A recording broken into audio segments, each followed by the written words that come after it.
I came to the United States in 1986, went to the University of Wisconsin, to a small campus called Stevens Point, not the main campus in Madison. And I loved it over there. I mean, to me, it was my coming of age experience was really in the United States and in Wisconsin in particular. After a period of 2 years, however, I was still young, a bit confused. I had Islamist tendencies at the time, even though my family is pretty liberal and artistic. So I dropped out of college after a couple of years and went to Madison, went to a mosque there, became more invested in Islamic group, and I've read a lot about sort of the history of Islam, the jurisprudence, and I went through that period for about a couple of years.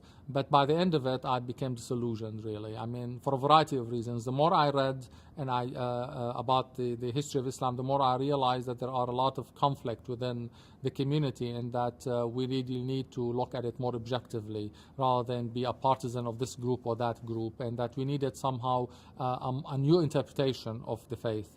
And I embarked on that, and I felt that one thing that could help is if I understood more about the country that I was in. So I began reading about the history of the United States, the writings of the Founding Fathers, the Federalist Papers. Basically, I mean, I don't know how many people can say the Federalist Papers actually inspired them to quit their fanatical sort of outlook on life. But to me, the pragmatic spirit in the writings of the Federalist Papers and how people actually discussed how a nation can be established, how tyranny can be prevented through a structure of governments, by separating the powers, by putting all these checks and balances within the system. I was fascinated by that. By the time I really graduated, I became more of a secular humanist in terms of my outlook on life, and very much inspired, as I said, by the Americana, by the experiment that's called the United States, how America came to be, the values of the Founding Fathers, and how they did not impose them on a future generation. They sort of, in a sense, wrote a constitution and a Bill of Rights that was meant to correct their own failings and their own mistakes. They empowered the future generations,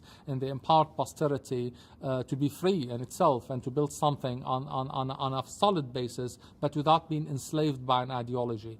That was really empowering. In Islam, especially today, a lot of people think about going back to the golden age of Islam, for instance, and then think a lot about the Salaf, the people who came before us, the ancestors. When you read the Founding Fathers, they thought a lot about posterity and what posterity will think. A term in Arabic is khalaf, posterity. And I wanted that sort of switch in our mind. To me, stop thinking about the past, think about the future. It's not how, if the Prophet was alive, for instance, will look and think about us, but how my kids will think about me in 10, 20, or 30 years' time, how the future will think about us in the present. So I became more really future-oriented because of that, and I realized that this is the key to it all, is to that future orientation, that preoccupation with posterity and building something that can outlast you, that can survive your own failings, basically.